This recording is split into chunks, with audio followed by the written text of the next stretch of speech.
Welcome to A Well-Designed Business with your host, Luann Nigara. Luann has a lifetime of experience building a multi-million-dollar business with her husband and cousin, and she knows the challenges you face in your interior design business. Luann brings you real-life answers to your most pressing problems, as well as practical strategies to explode your interior design business. So, let's get to the business of interior design. Hey everybody, welcome to another episode of Power Talk Friday, and I'm happy to let you know that I have Natalie Norcross with me here today. Hi Natalie, how are you? Hello Luann, wonderful. How are you? I'm great, thank you. So I'm going to just share, because I know a lot of my listeners are the same listeners. They listen to James's show as well. So I'm going to share right off the bat that you were on James's show and that you are the founder and the CEO of A Design Partnership, and your firm is a premier national marketing and PR agency. And you talked a little bit on that show about your business philosophies and about your history and so forth. So we're not going to duplicate the content, obviously, but I will say a little more about your firm and your introduction now for people who maybe didn't hear that program already. Okay, so Natalie, your career started as an interior designer, and you built and then you sold a highly successful firm that specialized in both residential and hospitality in 2008. And interestingly, after you closed that firm, fellow designers and architecture firms began asking you to help them with their lead generation and media placements and marketing tools. And that's how a design partnership was born, right? And then over the last 9 years, your agency has grown. You have yourself and two partners. You have 9 people on your staff that work for you. And it's a dynamic group of designers and marketing experts who are just passionate about helping design-minded companies exceed their goals, transform their brands, and evolve their businesses. So I am really happy to have you here today. In addition to all of these things, I just want to say that you yourself have appeared in boutique design, Esquire, hospitality design, Access Hollywood, Entertainment Television, and Extra. So I really do thank you for spending your time with us here today, Natalie. I have to tell you, of course, it's no secret to everybody that I research my guests. And of course, if you've been on any podcast, no matter what it is, but particularly if it's James's podcast or Nick's podcast, and I'm sure to listen mostly from that standpoint those podcasts, so that I don't repeat the content. You know, we have a lot of the same listeners and nobody wants to come in for a repeat. But I have to say, in listening to your show on James, your conversation on James's show, right off the bat, big, huge thing that I'm dying to ask you. Natalie, you're obviously a powerhouse businesswoman, and you mentioned in your conversation on James's show how your mother was one of 5 sisters, and that you are one of, I don't remember how many sisters you have, but you also have many girl cousins from those 4 other aunts. And almost to one, all of you women are entrepreneurs. Yes, absolutely. I think that's remarkable. And here's the thing that I was dying to know. What business did your mother, and also your grandmother was an entrepreneur too, what businesses did each your mother and your grandmother have? Yes, no, thank you so much for asking. It's really great.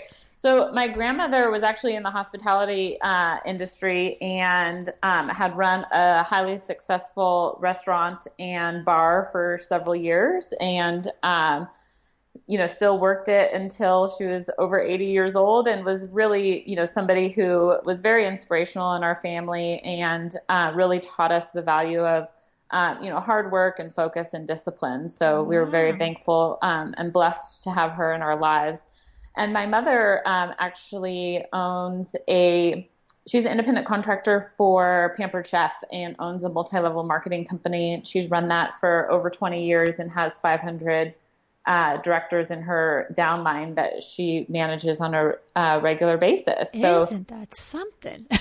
Yes. 2 powerhouse women. And of course, there's a half a dozen more that we could talk about if we wanted to do that, right? Yes. That's absolutely. Really very special. Where was the bar restaurant that your grandmother ran? In Ventura, California. Okay. And did you say she owned it or ran it? I was... Yeah, she owned it. She And actually owned now it. my aunt, since her passing, has taken it over and owns and runs it now. Isn't that something? And I think that it's interesting that when you were an interior designer, that you had particular skill set in hospitality. And did you grow up in the area? And did that come from being exposed to the restaurant and the things that she said were effective or not effective? Was there some sort of connection to that? Yeah, I think it was also, very inspirational to be able to see that and, respect owners and their, goals when designing, hospitality spaces. So I think that definitely helped to build a really great foundation in the hospitality work that we did with the design firm. Yes, I think that's really special. I mean, and the fact is, multi-level marketing that your mother does with the Pampered Chef, that's no easy business. I mean, everybody dreams of having a downline of 500 people, but I mean, I have no idea the percentage, but I got to believe it's less than 10% of the people that are in multi-level marketing. And I wouldn't even be surprised if it's 1% have a downline that is that robust.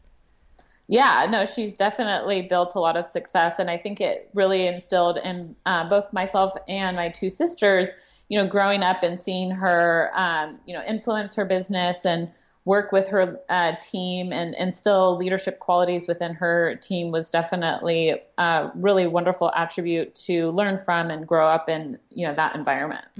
And we're very much identifying with the women in your family, but do you have brothers? Did your mother have brothers? And were the men of your father and your grandfather, were they part of the businesses? Or is it truly the women are the entrepreneurs and the men are doing whatever they're doing? The women are the entrepreneurs and the men are doing whatever they're doing. Yeah, definitely. My father was an aerospace engineer and definitely a very dedicated, hardworking man. Woke up at 4 o'clock every morning and, was at the office by 5:30 or 6 every day. And so, learned a ton of valuable lessons from him as well.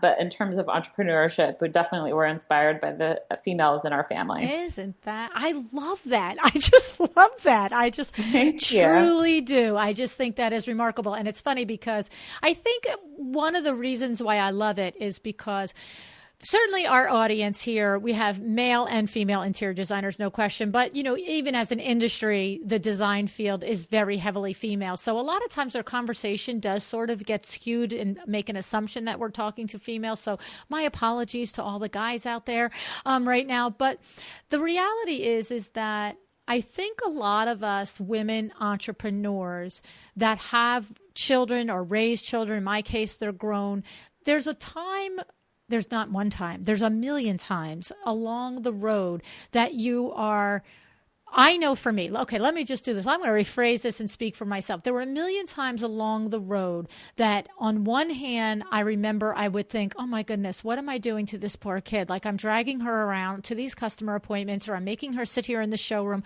while I work, all hours, or making her give up her Saturday to sit here. And then the same time, the other flip side of that, I'd be like, but I'm teaching her how to be independent. I'm teaching her how to run a business. Even if it's just by osmosis, it's like she's over there, coloring or doing her homework and I'm over here working. And I just, you never know what it is while you're doing it, because the fact of the matter is most of us do that because we have no option but to do that. I didn't bring her around with me everywhere because I really, in my heart of hearts, was like, this is an education, but you hope that the education is there. And so I thought that it was really well worth it to bring out that particular history that you have, because you did speak very highly, and you just did again, of that experience of having been surrounded by so many strong women with such a great example. Absolutely. Yeah. And, I really believe the same is true for my children. We have two boys, a 3 and 6-year-old, and I, at one point, had read a lot of success stories regarding, some of the most influential millionaires and billionaires and people who have become presidents. And one interesting fact that I had found is a lot of them came from a mother who either owned their business or worked at home. And I just find that to be such a fascinating thing to be able to instill in our children. And as we know, children are sponges and they lead by example and not necessarily by being told what to do. And so I find a lot of inspiration in not only my own upbringing, but also now that I have children, in inspiring them on the positive work ethics and how they're able to see that as an example, and we can lead as parents with that example. Yeah, I mean, because of course, just because your entire family to your generation was really women, the principles will be instilled in your boys as well, right? Oh yeah, absolutely. I mean, our 3-year-old is in the playroom and he's working on his work desk and talking about his work demands. And it's adorable when they repeat the things that you say, right? Do you find them repeating, playing house and not house, but playing business, right? And they repeat the things that you say. Yeah, I'll never forget. It was the funniest story. I don't think I've told it on the podcast before. I'm not sure, but my youngest one was probably about 3 years old, maybe 4 years old at most.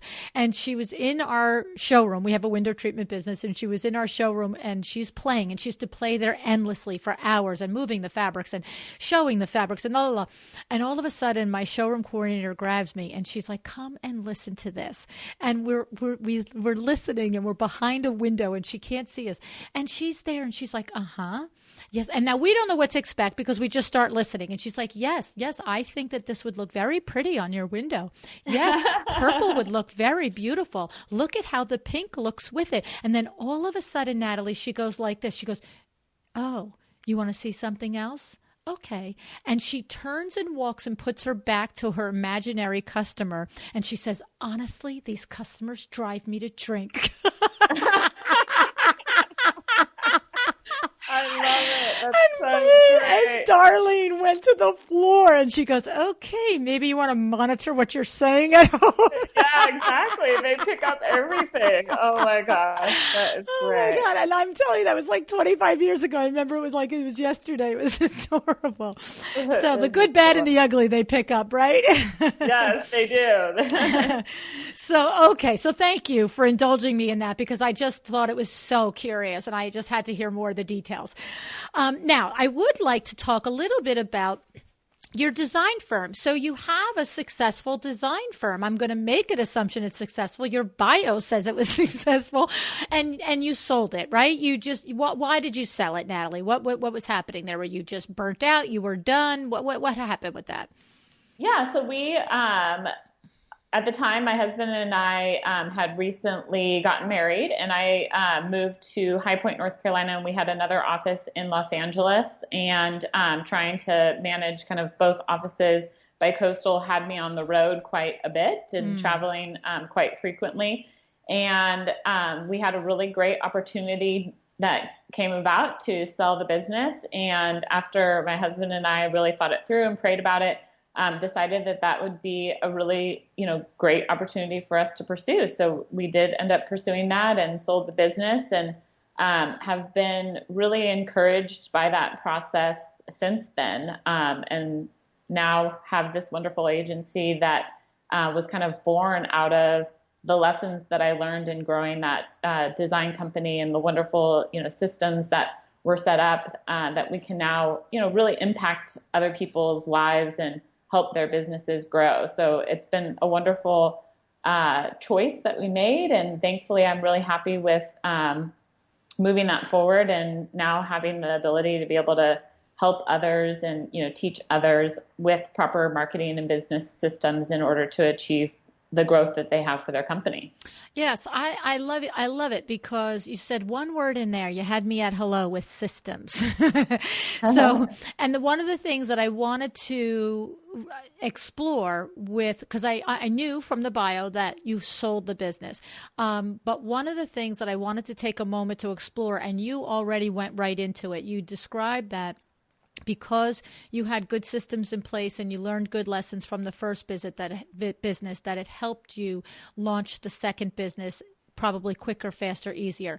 But I wanted to take a moment, because I often explain to business owners the need for systems for two reasons. The first is for the day-to-day. The reason for system is for the day-to-day, so that there's fail-safes, there's checks and balances, so that everybody in your company knows how you as a company and as a culture execute whatever it is we're talking about, whether it's answering the phone or handling a project, okay? But I also always put the second thing on, the reason for systems, is because when you want to sell your business, if it's not a set of systems, it's a Natalie. You know what I mean? Like if your business was really, Natalie sits in the office, she runs an interior design firm, and every which way, every which day, however it gets done, it gets done. It's all in Natalie's head.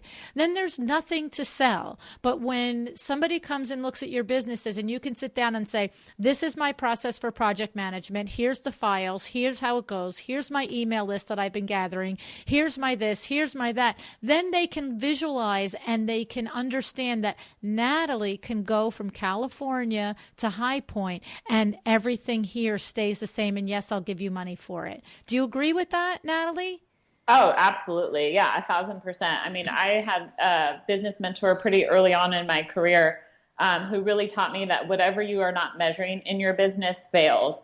And I learned really quickly that it's important to set attainable goals and determine your measure of success in order to have exponential growth in your business. And that by setting up, project management systems, business development systems, and, different systems for every area of your business really does catapult into wild success. Exactly. And it's like I'm saying, it's success in the moment for you as the business owner and reap the benefits of being able to scale up your business because you've got it locked down system wise, but it's that extra. See, because most of the people I talk to, or the people listening are at the beginning of their career. I'm 35 years into my career and I'm always thinking about, let's get everything locked down. I'm not going anywhere soon, but I'm going somewhere sooner than most of you are. You know what I'm saying? And it's like, and that's the thing. If you waited till 35 years into your business to say, I should really document my systems and I should really have a system, it's going to be really hard at that point. And so I wanted to take a moment to really highlight the fact that you had a successful, profitable business that you were able to sell, because I think at face value, probably more than 60-70% of the interior design firms out there now are not saleable, right? They're not sellable. They're not in a form that's sellable. They are the principal. Would you agree with that? Yeah, absolutely. And I think just learning, the power of letting go and trusting in the systems and the team that is surrounding you is a hard process for a lot of people, especially designers, to, understand. And so I think, setting up the systems and then putting the right people in the place to run and manage those systems and then trusting them to manage them really well is what, creates ultimate success and scalability in order to create an exit strategy for your business. Right. Exactly right. I love it. I love it a lot. So now what happens is you sell your firm and I heard in the interview that designers just started reaching out. And of course, it's in your bio as well. They just started to reach out and ask you how to market their firm. Was there any moment, Natalie, that you were like, well, I'll help you with that, but I'm going to start another interior design firm here too, so I'm going to be busy with that? Or had you not made an intention yet and hadn't made a direction yet for yourself and it happened organically and then you ran with it? Where was that? Because you don't sound like, not that nothing can happen organic in somebody's life, but I mean, you sound like you always pretty much have a plan of some sort. Yeah. I think the interesting part is when I started getting, phone calls from interior design firm and saying, can you help me with marketing or business development for my firm, similar to like what you did in your company, it really started to open up my eyes to kind of the next phase of my journey and the next phase to my life. So once we started doing that and finding really great success in working with a couple other firms, I actually found a lot of fulfillment in being able to do that and to be able to give back and help and teach others. And so once I, really started to get clear on what that path would look like, then, I sat down and with some business mentors and strategists really started to create a plan of, what this could look like and, what the mission and the purpose and the vision of this company would be. So it was a great process, and we're continuing to focus on that vision and mission. And you bring, obviously, a tremendous insight in having a marketing firm that assist interior designers, having been an interior designer, obviously. I mean, you know where they're at, you know what language they speak, you know the challenges that they face. So I think it's pretty terrific. And I'm trying to think, how many years has it been that your agency, how many years ago did you open your agency? Yeah, so in 2008, I actually started consulting for several firms for a few years. And then in 2010 is when we really started to hire additional staff in order to experience more exponential growth in the ability to help others. One thing we found is that there's a tremendous need within our industry for designers to really understand the power of marketing and not being dependent on referral marketing as the only source of revenue and new leads as well as income.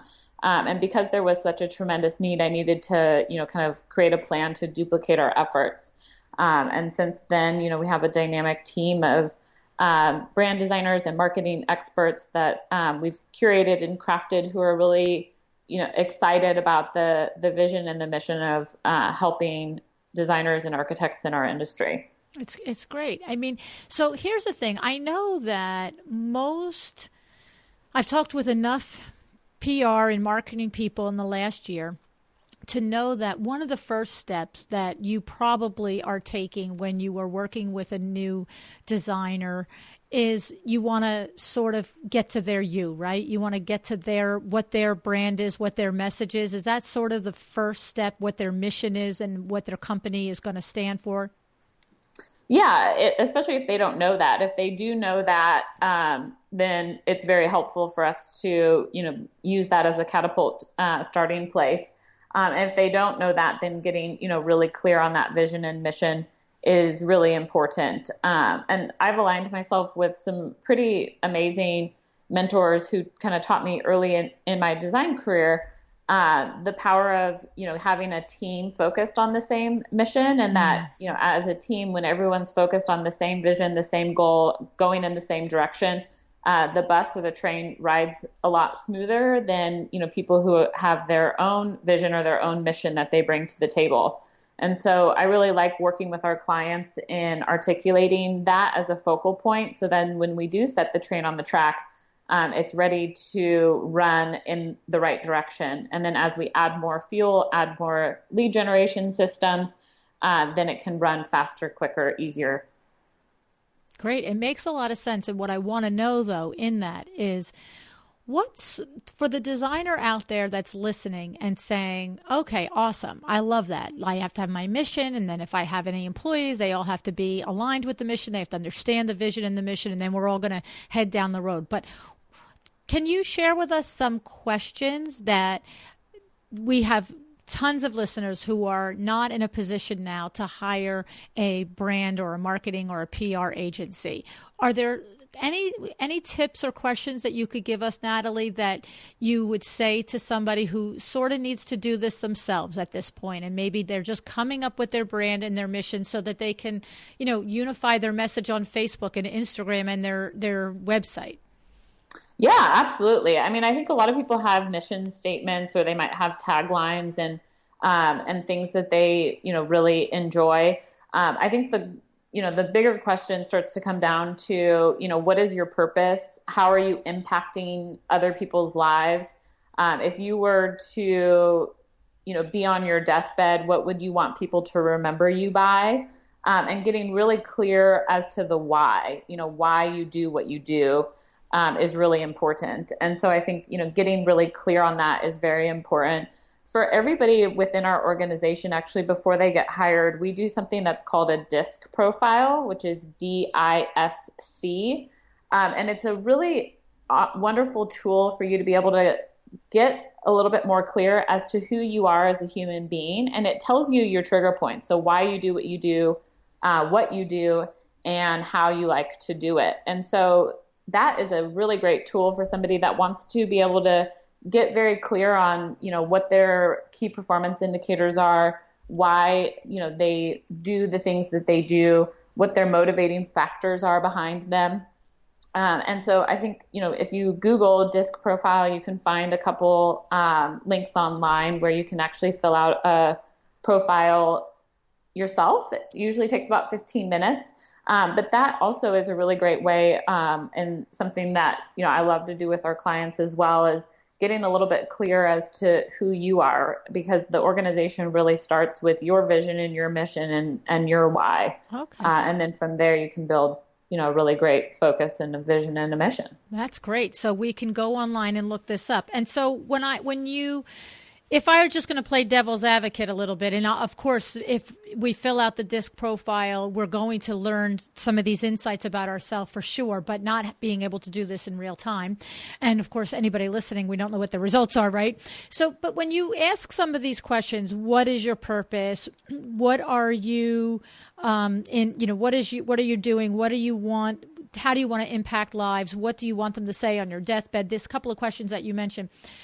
What happens when you get, I feel like at first round of questions, you're going to get some pretty broad answers. And then, Natalie, you must follow up with some follow-ups that get a little deeper. So, what is your purpose? And of course, we're talking about it in relation to our business and design. Oh, my purpose is to make a room beautiful. So do we need to go deeper than that? Don't we need to go how do we get to that picture the person who really is I don't know. I love that. Yeah. Have you ever heard of the 5 whys? I don't know. Okay, I don't think so. The 5 whys is a wonderful personal as well as business principle. So if you ask yourself a question, or you're asking someone a question like, what is my purpose? And you write down to create a beautiful space. Right. Then ask why. Okay. And then ask why 5 times, and continue asking why for 5 times. And by the 5th why, you'll get to the core of that belief or that why. And it's so great because I think children do that all the time. They're like, why?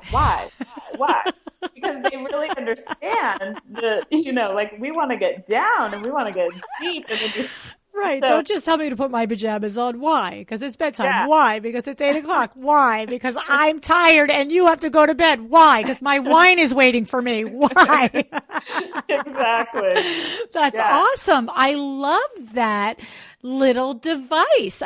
That's so actionable, Natalie. I appreciate that so much, because I often feel like, I'm having these conversations with experts. I know what my mission is. I know what my business is, but it's, like I said, honed after 30 plus years. And I feel like sometimes we just give people these broad stroke strategies and we're like, hey, what's your problem? Why can't you figure that out?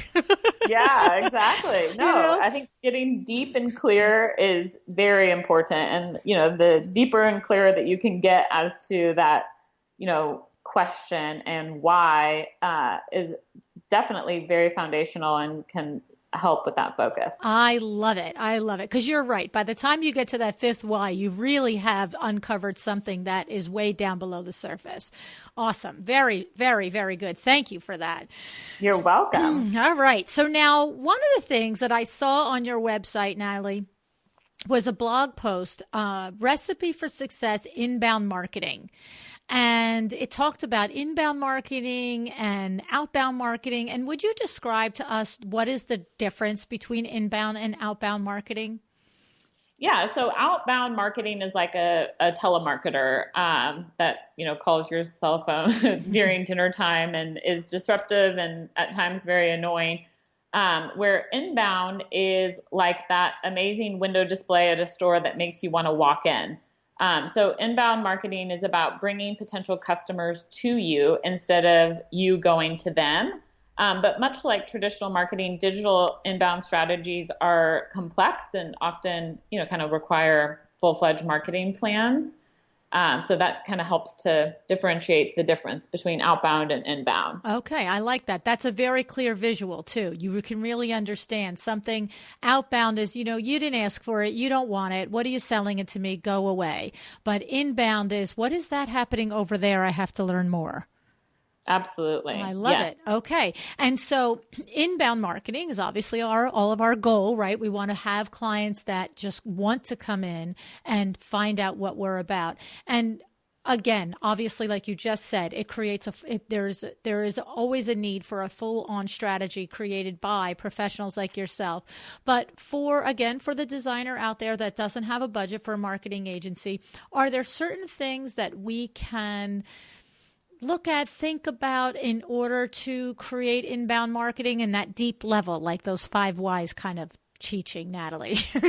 Absolutely. Yeah.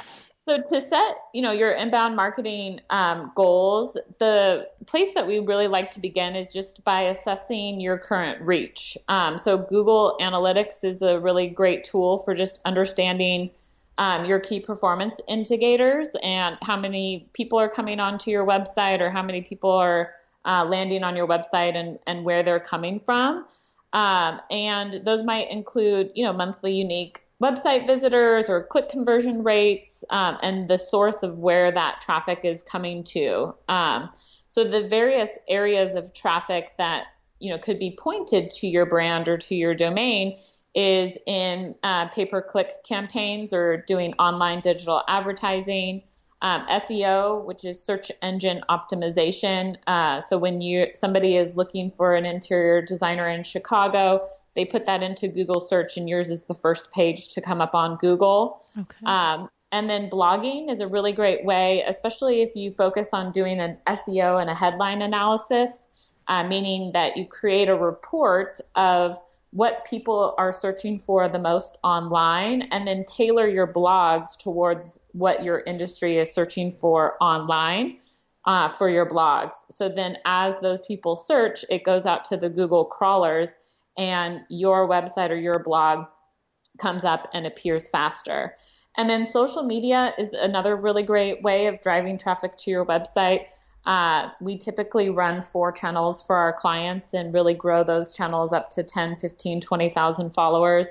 As well as email marketing is a great place to start to drive traffic back to your website and making sure that you have certain call to actions within your email that link them to circle back to your website to read a blog post or to download an ebook or to get some type of giveaway that is on your site. Okay, so a couple of things in there. You mentioned 4 channels, so that you're thinking like Instagram, Facebook, Twitter, and I don't know, Pinterest or something like that. I'm blank on channels, right? Yeah. Is that what you mean? Yeah, for the interior design and architecture community, the 4 channels that we recommend on social media are the 4 most visual channels. So Pinterest is a great visual channel for driving traffic and can showcase who you are as a brand, and you can, showcase your projects within Pinterest. And then LinkedIn is really great because most designers and architects are selling, B2B or are setting up business development systems with referral markets that might be realtors or architects or other designers if you're an architect. And then Instagram is really great for visual, definitely drives a lot of traffic, and Facebook. Okay. And that's a pretty, as a company, you're confident that you could run a campaign that gets somebody's following up to 15,000 followers roughly. I mean, that's pretty impressive. Thank you. Yeah. In the last 6 months, we've grown 5 of our clients' Instagram to over 15,000 followers. Unreal. That's amazing. Are there any particular little tips in there that you could share in order to do that, or is it just too complicated? So our marketing team has a set of agency tools that we use to grow our social channels for our clients. And then our design team posts and curates and creates really amazing branded content for each of the channels. So it's really important that you are doing a mix of both. So when you just said curates content, are you advocating that an interior designer should fully feature their own work in their Instagram feed and also work of other designers in their feed? Is that what you mean by that? Yeah, or so we typically recommend doing a lifestyle shoot so that a designer or an architect actually has their own branded content of who they are as a brand. And then also sharing projects is also a really great way of creating your own content. And then making a list of your top 10 vendors and who you purchase from the most. And sharing a lot of their products and their content within your feed is a great way to help growth because you can at them and like them and share with them. And then everybody wins together. So what we love most about marketing is all of the interaction and the relationships and how you can interrelate and build platforms together. Okay, that's a significant tip in there. I liked two of them to take your top 10 vendors and highlight their content. So that could be anybody from Curated Cravat, right? You know, Yeah. you purchased something for a project there, or if not, you were just on their site and you loved something and you share it and you tag Cravat and you tag the showroom and, you know, you tag everybody. And then would you also, if you were a designer, would you, if it was a pretty picture, obviously, because Instagram is really about the beautiful pictures, but would you tag vendors like your boots on the ground vendors, like your contractor or your tile maker, with that sort of thing, or keep it more to the loftier sort of bigger names that are your vendors?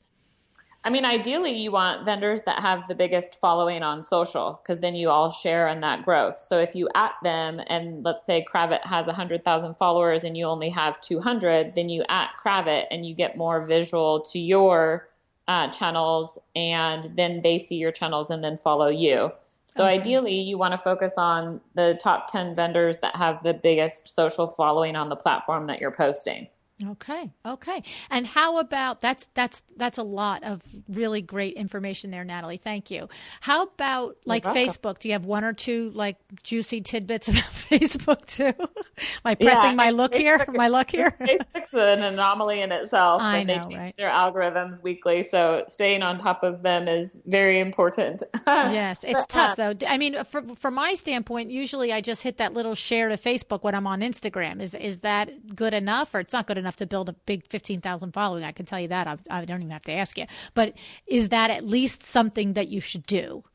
We absolutely do not recommend you do that. We believe it's important that you post great content on each of your channels individually. The best way to grow Facebook is to share SEO headlined articles that are getting a lot of viewers on your Facebook. So for instance, if there's an article on Elle Decor that's really inspiring you about eco-friendly design and you actually do eco-friendly design, sharing that article on your Facebook because it has a lot of viewers and readers is going to help drive traffic to your Facebook to grow your Facebook.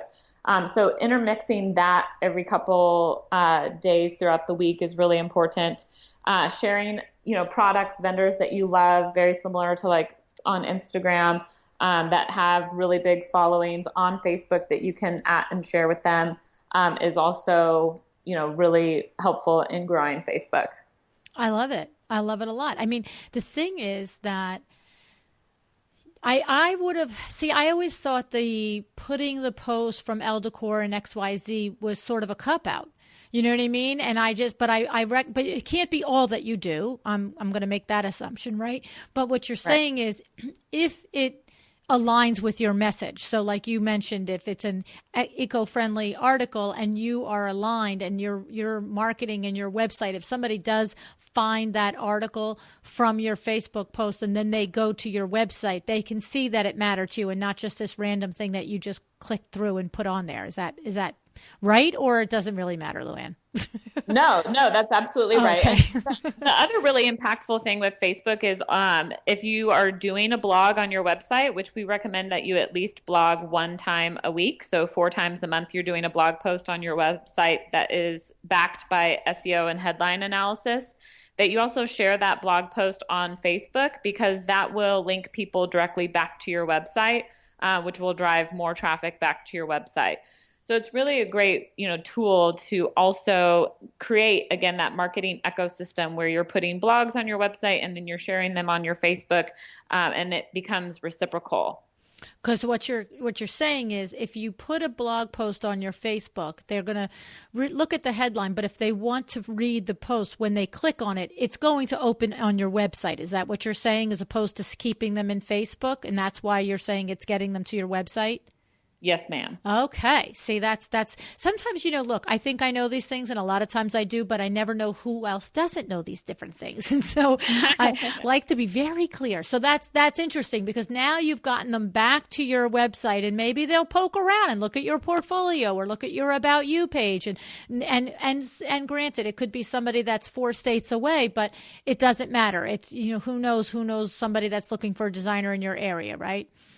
Absolutely. Yeah. I mean, there's the power of influence and synchronicity is really, great in creating, that ecosystem that just speaks to that target market and drives more traffic through Facebook onto your website. And then they end up poking around, or they might go to your Instagram account, or then they might look at your Pinterest account and get inspired by something else, or have a friend who they know is buying a new house in Colorado, and that happens to be where you are at, even though they're in Michigan. So it really does, help quite significantly in just creating all those different marketing ecosystems with potential leads that would be driven to your website. I love it. I love it a lot.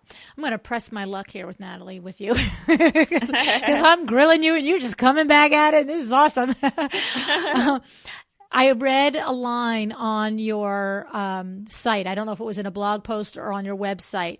Ladder up strategy for PR. What does that mean? Yeah, absolutely. So a lot of the PR that we do, and the reason we actually brought PR in-house, when we first had the agency, we actually worked with other PR agencies, and we had such a terrible experience that we ended up bringing it in-house, mainly so I can control it. And because you're not specific about the way you want things done or anything new. No, not at all. Yes. And so, we really find that it's important with, a public relations and a communication strategy to, focus on the ROI. So, of course, getting in-house beautiful and, getting into all these wonderful publications are great. But you also want to make sure that it is driving traffic to your website and creating, leads to you and your business. So we oftentimes really recommend online publications and getting press within online publications that have very large realtor influence or architecture influence if you are an interior designer, because you want those referrals to come. And so, like, for instance, on realtor.com, they have 12 million monthly views that view their articles daily. So, things of that nature are really great, and just focusing on, targeted PR strategies that are going to drive traffic back to your website and increase the leads to your website as well. So we really find a lot of success in creating those systems, as well as when I had my design firm. And the reason why we ended up bringing PR in-house was a lot of PR agencies try to get you within the trades or the shelter publications. And although that's great, I would prefer for my design firm, or even our clients' design firms, to be published in publications that their target market reads. So, for instance, if your target market is a high net worth individual who owns jets and planes and yachts, and what do they read? So if you think about them, their demographic, they probably read Forbes, jet magazines, yacht magazines, Robb Report, Departures magazine. So we really want our clients published there. Oh. So that's sometimes things are just so darn obvious that you miss them, right? I mean, it certainly is an accomplishment for any interior designer to be featured in Elle Decor or Architectural Digest or Better Homes for sure. But what you're saying is, if you want to make some dollar bills at it, yeah, you know what I mean? And not that, look, it's not that people that hire interior designers don't read those magazines, of course, but probably what you're saying is 60% 90% of the readers are all of us, the interior designers. They are. Right, yeah. Right. So, and I love that realtor.com. And what happens with that? Do they take guest blog posts? Do you have to pitch them on it, or how does that work? You have to pitch them on it. Yeah. Oh, okay. And in the reality of doing that, obviously a PR agency, marketing firm like yourself has the expertise and all of that stuff, and possibly has some, connections and so forth. Any tips for the designer out there like me that just thought that's the most awesome idea on the planet, how to pitch the realtor.com, or is it just write something and just keep sending it? Yeah. We are actually doing an email newsletter in May that I just ended up writing, called The 7 Tips of Getting Published Without a PR Agency. So if anybody wants to subscribe to our newsletter, please go to our website and you can definitely get those tips as well. But, it's really important to understand who your brand is first. And then once you understand who your brand is and what makes you unique and different, come up with a really interesting pitch or a storyline or an angle that you think is really newsworthy. And just because you think it's newsworthy, don't, go there. I would recommend really looking online, finding other articles that might be similar, or other editors or writers who are writing on that topic that might be similar. And then once you have full confidence that that is the topic and that is a pitch angle or a story that you believe is very newsworthy, put that pitch together. You can hire a copywriter if you're not a really good writer. Accompany that with really high-res images and photos that an editor or a publication can use to put onto their website or put into their publication. And then, start to pitch it. I think it's really a great idea to, pitch it to 20, 30, 40 different outlets in order to get it published and picked up. Typically, you would want to do a lot of follow-up after it's been pitched and, see if they received it and if they have any questions. But it's a really great way of, just starting to do some individual PR and getting things published. Okay, so a couple things there. I just want to say, definitely we'll make sure we put the link in the show notes and on our website for, your website, so that they can sign up for that email list the email newsletter that you have, so they get that in May. The second thing that I want to say is that the big aha that I'm hearing in here is that I know I've been on realtor.com site, but I don't remember how long ago. But what I'm making about it is, I can't even picture it, because it probably didn't impress me. It probably felt like, I don't know, like going to the hardware store as opposed to going to El Decor's website, right? But the thing is to not overlook that. That's the point. Like to not, and it might be a beautiful site. I could be mistaken. I just feel like we might tend to think that it's not prestigious or it's not whatever, but that's the person right there who's buying a house and reading articles on realtor.com to understand about the market and all of that other stuff that's there and is going to next be in the market for a designer. Absolutely. It's so genius. Yeah.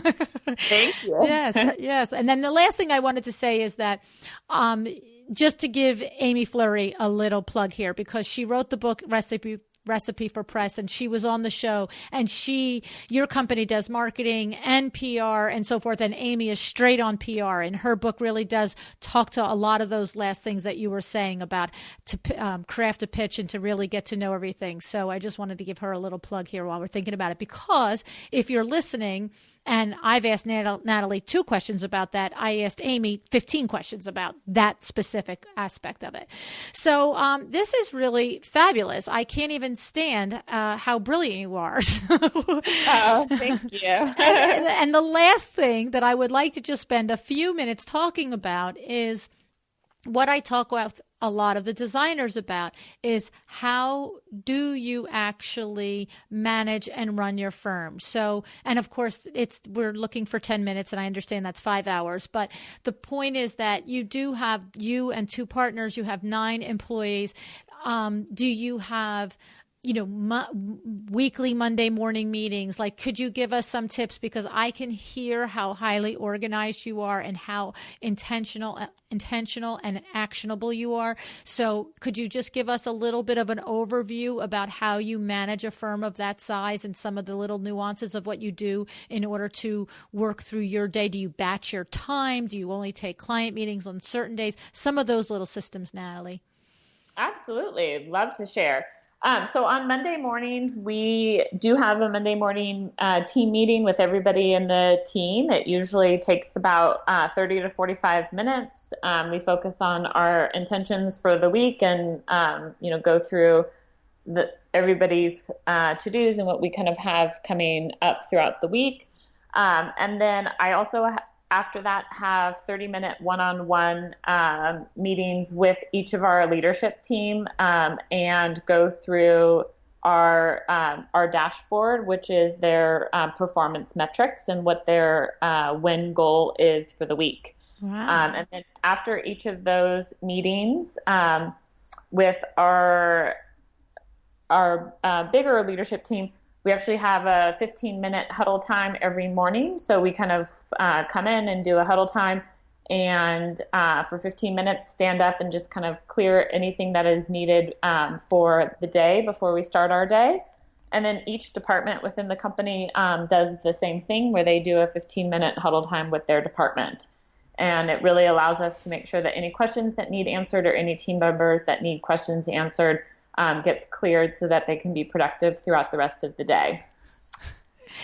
You don't understand. I'm absolutely hysterical over here because I have to just share a lot of times when I ask a question, I already know the answer because we've discussed it off air and I know it's something I want to highlight, but I didn't ask you about, I didn't talk to you about it, and I threw it out there and it's exactly what I expected to hear. Of course, I didn't know what the details would be, but the fact that you have such a finite system for keeping your entire company on, like you said, that train is I love it. So you are literally in your space, Natalie. You're giving advice, but you are exemplifying your advice. I'm very impressed by you. I have to say, I truly, truly am. And I would love to just spend a week in your office. Oh, thank you. Yes, please come anytime. I would love to have you. Another really cool strategy that has definitely impacted and changed my life is time blocking. Every day I have the same schedule blocked out to achieve all the results required for my business in a day.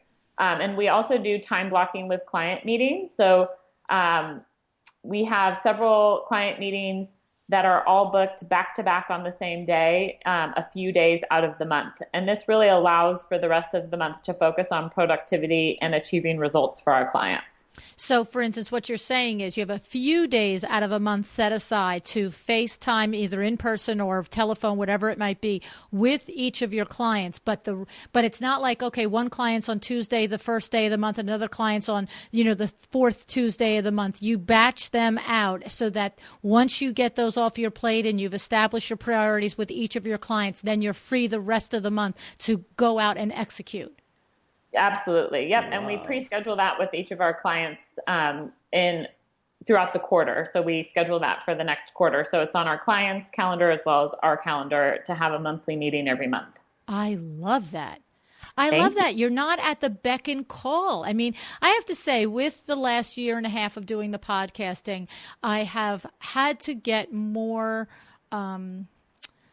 stringent, more inflexible about my schedule with clients, with anybody, with everybody, because I have to set aside time for podcasting, and I can't have an interview with you at 1:00 in the afternoon and then have a face meeting with a client at 2:30 in the afternoon, because I don't know how long the interview is going to go. I don't know how long the client meeting is going to go. It's entirely too crazy.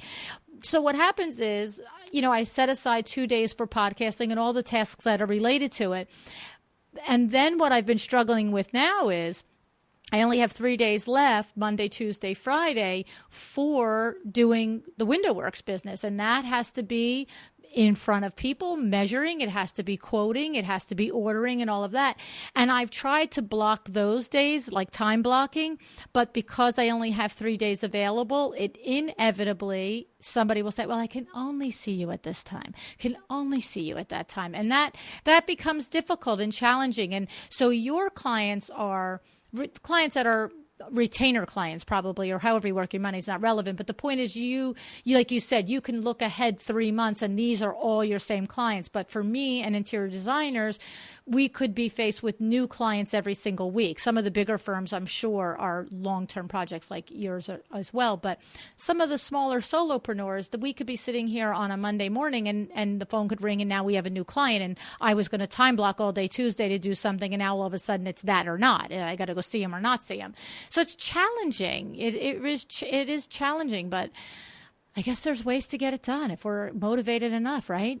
Yeah. And in my design business, we actually did something fairly similar. I mean, a little bit different of a process and a system, but when we signed up a client, we had a kickoff meeting. At that kickoff meeting, we already scheduled the next meeting that we were going to be doing presentations with floor plan layouts and color and materials.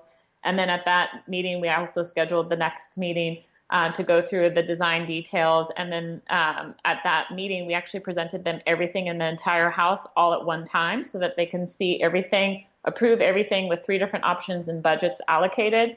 Once they made those decisions and budgets, then our purchasing team kind of went to work to get things done. Our design team got anything that was required to architects and contractors. And then the client might not hear from us for a while because we're working behind the scenes, but we managed those expectations with the client and let them know that just because you haven't heard from us does not mean that we're not working for you. We're actually working tirelessly behind the scenes for you and making sure that everything moves along slowly. And because we want you to trust us that the progress is moving along so well, we're going to schedule a monthly meeting with you in our office for 1 hour where we are going to review with you the progress that has happened. So you absolutely can set up a system in your business. Unbelievable. The accountability that you built into that is remarkable. Thank you. Yes. I mean, I have to say, Sandra Funk was on the show from House of Funk, and she mentioned the same thing, that as she ends each meeting, she makes and sets the follow-up meeting, the next meeting. And she said, she was describing because she was saying that she could design and redesign it to craziness because she could always come up with some other new idea. And so that for her said, okay, I got a timeline and you're going to come up with something beautiful, right? So, but I love that whole, really accountability in there. That's pretty remarkable. You're really a unique businesswoman, Natalie. I have to say, you can hear it in your voice. You can hear it the way you describe it, that you can hear it in, I'm going to use this word, there's a strength in the way you describe your business and your systems. And I really admire you. Thank you. I appreciate it. I love systems. Yes, you do. As you can tell, I love systems. Yeah. Oh, this is awesome. The more that you can control the process, then the more equipped you are for growth. So, I always tell our business development team, our marketing teams, our design teams, you are in control of the process, and to have full confidence in staying in control of the process from the time that a lead comes in to the time that, you're working with clients, that really, our clients are trusting us to be the experts. And in order to be the experts, you have to stand up with confidence and control the process. I love it. I love it a lot. So, Natalie, I'm going to make an assumption that you don't have to be local to a designer to work with them, or do you really prefer to only work with designers that are local and that you can do the in-house face-to-face meetings? We actually don't do in-house face-to-face meetings. All of our clients are across the United States as well as international. We've worked with clients in Australia and Bahrain and Singapore. Wow. So you Skype them or Zoom them or whatever? Yeah, all of our meetings are done via video conference and on a monthly basis, and we kind of share our screen and go through reports and programs directly with them. So everything that we do is all virtual, and thankfully in today's modern digital era, we can, work virtually with some amazing clients around the globe. I mean, and that in itself streamlines the process, because then there's no, it sounds like to me, even if you had a client that was in your neighborhood, you'd still do it on video, because then who's driving? You're not wasting time and all that stuff, right? Yeah, and we could be more productive achieving results. Of course you can. I love it. I can't stand it. You are really something else. I'm so impressed by you. I keep saying it, but I truly am. I can't tell you how much I appreciate your coming on the show today and sharing all of this. I was writing like a crazy person. Thank you for having me. It's been so wonderful to talk with you and help other designers, achieve success. It really is our mission is to, teach designers and architects, how to build up successful systems within their business. So we're very passionate about it and really am happy to share any of our, gifts or knowledge or little morsels that can help a company grow. Definitely. And the website is adesignpartnership.com, Natalie? Yes, ma'am. Yes. Okay. So it's the letter A, designpartnership.com. So, I mean, truly, if nothing else, just get on the email list because obviously there's a ton of information that Natalie and her team are happy and willing to share with all of us. So thank you so much for joining me. I appreciate it. Thank you for having me, Luann. It's been such a pleasure.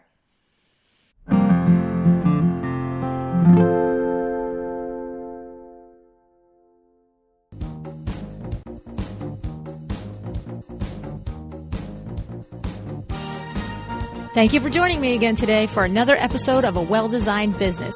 This podcast is a production of WindowWorks in Livingston, New Jersey, your trade resource for custom window treatments and awnings. Learn more about WindowWorks at www.windowworks-nj.com. All of our music is original music by Room 2 Productions. Please contact us if you want to learn more about original music for your business or your events.